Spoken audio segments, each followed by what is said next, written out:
Well, a very good morning from me, from Naina, from Anthony, Rodrigo, and from James. Now, just a little bit of a warning while you're still kind of waking up and you might not have had enough coffee. So I have asked all these guys to be a bit mischievous during our panel, yeah? And I want you to be the judge if in 20 minutes they have succeeded. And I know that we are going to have such a compelling panel for you that the only reason you're going to check your devices is to share on social media using the hashtag SOCAP24. So we're going to be talking about origin stories. Now, there's a real compelling beauty but also a danger in a single origin story. So we've got 4 of them, and 4 personal stories that you're going to hear. So I want you guys to tell me, but in only 45 seconds, how you began the path on your own journey in the world of impact investing. So let me go first to you, Anthony Buglavine. Sure. So I'm South African originally. You wouldn't know from my accent. I moved back after college in 1996. The government was 2 years old. The Constitution was 2 months old when I arrived. We were the freest people the world had ever known on paper. Right to housing, education, water, things we don't have as rights in America. But it was very clear from the work I was doing at the South African Human Rights Commission that having freedom on paper didn't secure you freedom in a capitalistic system if you didn't have access to capital and control of it. That was one experience that led me down a path that ultimately got me into the world of management consulting, where my colleagues worked on a report that said there's $100 trillion in the global capital markets. I put those 2 things together and realized that the problem in this world is not that we need more money, it's that we need to activate more money for impact. And it was that insight that then led me to where I was and where we all now are here today. Thank you very much. And in fact, it was at a meeting that you helped convene that the term was first used. Is that right? That's right. So in 2007, I convened a group of people from financial services, nonprofits, and elsewhere. And again, the impact investing is not a new idea. It's been around hundreds of years. Every cultural tradition has some form of this core idea that a for-profit investment can be a morally effective and economically effective way to solve a social problem. The idea that investing should only focus on financial return is actually new. So we didn't invent anything. But what we did do was create language that allowed people to come together, people who thought of themselves as green investors, microfinance investors, housing investors. After that meeting in 2007, we're able to say we're actually part of the same movement. Right around the same time, SOCAP started. So many things everyone in this room has been a part of. That's fantastic. Thank you very much. And now to you, Naina Subawal Batra. Can you tell me your origin story? Well, Emily, I definitely feel old. Haven't been referred to as an elder before. But, after Anthony coined the word in 2007, I stumbled into it by accident in 2008. I joined an organization called Monitor Inclusive Markets and learned how businesses that actually served people at the bottom of the pyramid or provided employment opportunities were actually great investments that had huge social impact. And, as Anthony said, it's not something that's new. These businesses have been around for a while. They were just never considered to be financially, looked at as being good investments, while at the same time focusing on what they were actually creating, which were vibrant social communities in India, which is where I'm from. And what do you think, is there anything that is distinct about impact investing and the way it's thought about in India or in the Asian culture? So it's very, I would say, not understood, even today. All investments are thought to be impactful. In fact, that's what we hear again and again, what makes an impact investment different from any other investment. And I think the intentionality on actually building impact in right from the very beginning is something that we still find hard to communicate, not just in India, but in all of Asia. And I think that's the challenge. Fantastic. Thank you very much. And now to you, Rodrigo Villa. What's your impact investment origin story? To be very honest, I think I was very lucky. I did my MBA degree in Melbourne about 21 years ago. When I got back to Mexico, I was trying to get a position doing venture capital, which I was looking for. And I just figured out there was nothing. And eventually I got this position that from a program that was started by the World Resources Institute called New Ventures. And the program was supposed to, the idea was to convince the private sector to get involved in conservation and environment. We figured out that there was not enough philanthropic money to solve the environmental problem, so private capital could work for that, but eventually we need to convince the private sector that that was feasible. So the idea of New Venture was to prove that investing in conservation could be profitable, and that way we could kind of shake a little bit the private sector to put their eyes on to invest more in environment. And I just love it. So because I think it was, my job was to find companies and help them to access investors or venture capitalists. And I didn't know anything about conservation, but what I just figure out is that I haven't met a single person that hates environment. So everybody wants to do something. So what I learned is that probably my position, my job is to create opportunities for people that actually like to do that, to be able to do it. I think a lot of people want to work in this field, but there are not enough opportunities or no different places to work on that. So that's the way I started. It was 20 years ago. I never thought I was going to be an elderly from the sector, but I'm here, and thanks to Anthony and all these people that created an ecosystem of movement, I'm lucky to be here. I love it when you said, I love it, because didn't you get that real feel of kind of personal passion as you said it? It's fantastic. And now let me turn to you, James Mwangi. So the first thing, one version of this is in 2007, I had just moved to South Africa. I was from Kenya, had spent a chunk of my career in the US. And I was gnashing my teeth at not being invited to the event in Bellagio that Anthony hosted. But I was doing a lot of work advising on inclusive and sustainable growth and development in Africa. And everywhere I turned, at home in Kenya and elsewhere, I saw people with a lot of potential needing capital, right? They weren't necessarily they did not need just help from the outside. They just needed a way to unleash their own potential. And it seemed to me that any lens that allowed us to ask, how do we get capital to the people who need it the most, would probably, in more cases than not, lead to situations where you could generate meaningful returns. Over the years, of course, you run into folks who oversimplify that to the point that was made, that, hey, any investment is impact investing. But I think that initial realization that there was such a need for capital to unleash this huge endowment of talent and potential was really what got me started. And not being invited to the party.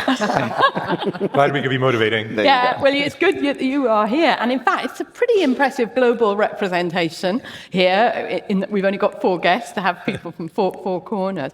And I'm wondering, James, when you started on your journey, and I know it's kind of hard to imagine that now, when there's such a massive movement, relatively, and there's a great big conference of people from all over the globe, as well as all the people tuning in virtually. Hard to imagine that 20 years ago, this really was early stage. And I'm wondering, how did the young James, bright-eyed, enthusiastic, only 7, he looks like about 27, how did you explain to your parents what the hell you were up to? My parents have been on a journey of steadily diminishing expectations about my earning potential. Since the day I graduated college, frankly, since the day I decided not to go to med school. So the most recent step was when I stepped away from what seemed like a very lucrative, potentially corporate path to do this. And what I said to them was, I genuinely believe that it will be possible, it has to be possible to do reasonably well while doing meaningful good. And you see it, I want at the end of my life to say, actually, here's all of the ways I contributed positively to people around me. They said they would be proud of it, but I could see that kind of like, yeah, just make sure you do well. But no, that's the way I said it, is how do you find ways to get business to actually, or capital to actually improve the lives of people at scale? And I'm wondering, I'm waiting for these guys to be mischievous yet. They've not yet demonstrated, but I know they will, by the way. But I'm just wondering if there was any story or any example that you were able to give in those early days in order to help people really get it. I think we're still trying to find that example to help people really get it. You know, I mean, it's crazy that we still have to make people understand why this is important.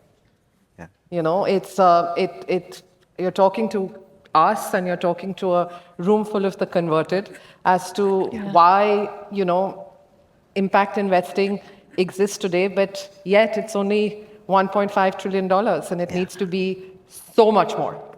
And I do think the stories have to be about tracing, beginning from the end, which is the impact we have. Yeah. I think too often conversations and panels like this become about the mediation, which is the money.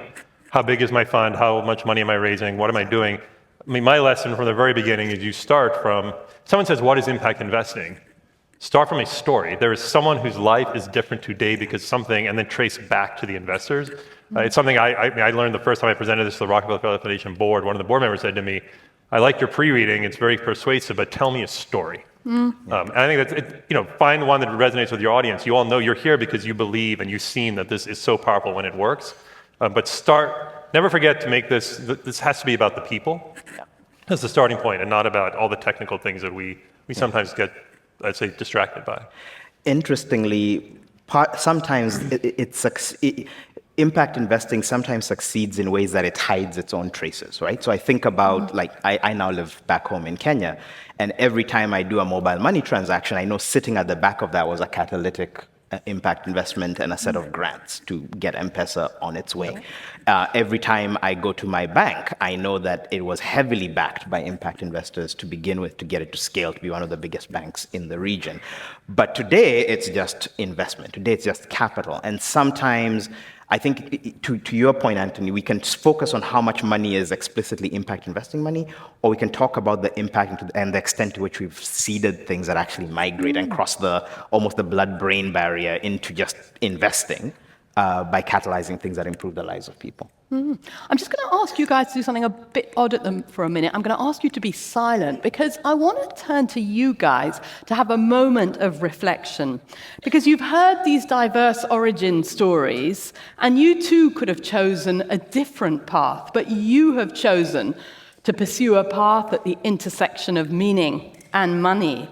And I want you just to spend a few moments to reflect on these stories that you heard and how they intersect with your own stories, your own narrative, your own values, and your own motivation.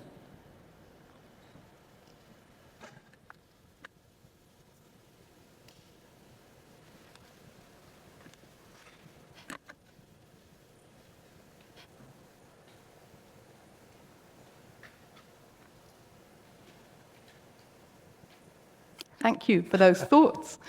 So we've taken some few moments to look back at the origin story, but I want to now shift our vision to the future. We were hearing the brilliant poets talking about turning the earth to new possibilities just a few minutes ago. And so what's exciting you about these new possibilities for the next generation? What do you think are the biggest challenges which are needed to be tackled in order to really move the needle and exponentially scale impact investing? Let me turn to you, Rodrigo. Definitely, I think we need to. My feeling is that impact investing refers a lot to finance, which is very important. But in order to do investments, you also need successful entrepreneurs. You don't need consumers that are aware of this, and you need to create a whole ecosystem. And I think the impact investment has been a movement, but I don't see it as an industry per se. So it's still complicated to explain. When you were asking James about the origins of, if 20 years ago I didn't know how to explain my family, and still I have tried for 20 years and haven't even made it. So I think we need to keep working. We need more examples, but I think we need to make all the world conscious that this economy, it's like a whole world of things that need to happen. It's not just investing. As Anthony was saying, we have been moving into technical terms, and we need to keep doing that, but we need to put our voices outside of these forums, out of these SOCAP, ABPN, or FLEECE, or conferences that happen across the world. They need to get more mainstream. But I think for me it's very important, and I think we need to find terms that are easy for people to understand. And I think, Anthony, you should go for a second book, trying to help us to really put this in. I did the first book before I had a child. I saw my friends who were raising children. I thought the time they spend doing that, I can write a book. But now I have one, so it's not competitive. Yeah, so it's the storytelling. Naina, what do you think are the biggest challenges? Like, to be honest here, yeah, because there's all this great celebratory talk, but what really do we need to home in on? So I think it's really interesting, and you mentioned it. The three of us here are actually from the Global South, but less than 5% of the impact investments that are currently out there actually are in the Global South, are emerging from the Global South.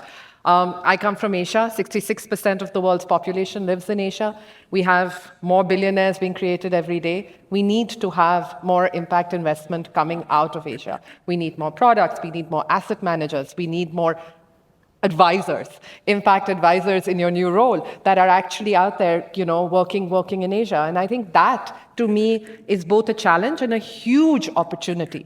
I feel that the next generation in Asia is very conscious about the privilege that they're born with and the wealth that they've come into, and they want to make a difference. And it's our turn to actually really catalyze that into concrete investment, concrete capital walking out the door. And to Rodrigo's point, it means capital across the continuum, because you have to support social businesses right from the very beginning. So from blueprint to scale, really, really looking at going there. Yeah. Fantastic. Yeah. And just to pick up on that, I think I am incredibly hopeful about the talented people I meet. It's been an absolute privilege for 20 years to be meeting, I hate to be exclusionary, the best, most talented, committed people are in this work. The biggest challenge, I think, and also I don't think we have to convince people anymore that to make a difference. I think people want to. That was a different challenge 20 years ago. The challenge is, how do you get people from intention to action? Exactly. And I think the greatest challenge is comfort. I believe that people in this room genuinely want to see whatever it is you're focused on: racial equity in the United States, climate transition, the work James is doing related to getting energy access in a way that is sustainable to everyone in Africa. I believe you guys want to make that happen, but I don't see yet, and I'm increasingly frustrated by the gap between what people genuinely believe. I don't think they're just saying it, and the actions you take. I'll just give you a specific example. I don't think you guys would deny that Africa has a moral, economic, and every other imperative to get energy to everyone in a way that's sustainable. I don't think anyone, to your point earlier, no one's going to disagree with that. If that takes $1 trillion over the next decade, or whatever the exact number is, and James was being too academic, it wouldn't give me a number. Let's call it $1 trillion. That's $110 billion initiatives, depending how you break it down. If you guys are not, after this conversation, running to see James on stage and say, how can I get you $10 billion? Then we're not serious about getting to the result that we generally want. Because this is one of the most accomplished, experienced people in our generation. If we can't get him $10 billion, or we think that's a crazy idea, do you think the next 99 are going to be easier or harder? And if we are not thinking in that way of actually getting this to do the change that we say we want and acting that way, I think we are going to ultimately not succeed in what we want to do. And for me personally, one thing I say to you all is, when you leave this conference, do one thing next week. Do something uncomfortable. Because I think it is the comfort of people in positions of power that is stopping us closing the gap between this intention and action. I quit my job 9 weeks ago to become a full-time impact investing advisor to help accelerate and deepen this work. That is deeply uncomfortable as a father of a 7-year-old to not have a job anymore. But I challenge you guys to do something from where you sit, to do something uncomfortable that can make a difference. Thank you very much. So, here you've heard it. You are being gifted this invitation to do something uncomfortable when you leave SOCAP. So I feel that we've discussed so many things in this very... Go on, you've got a very quick point, micro point. Well, I'm not going to talk anyone out of... Anthony hit the lead. Whenever someone is saying, come give you $10 billion, don't say anything. Just keep quiet. But actually, at this moment, with all of the crises we face, an intentional approach to allocating the world's wealth is a matter of our collective survival as a species. And so for any of you Any of you who need that motivation that this matters, it's out there. We have the tools in our hands to avert our destiny, but we need to use them. And to Anthony's point, now is the time to take that decision, make that leap, and do the uncomfortable thing. Thank you very much. So now is the time. Well, we've had so many brilliant ideas to kind of get us thinking at this moment.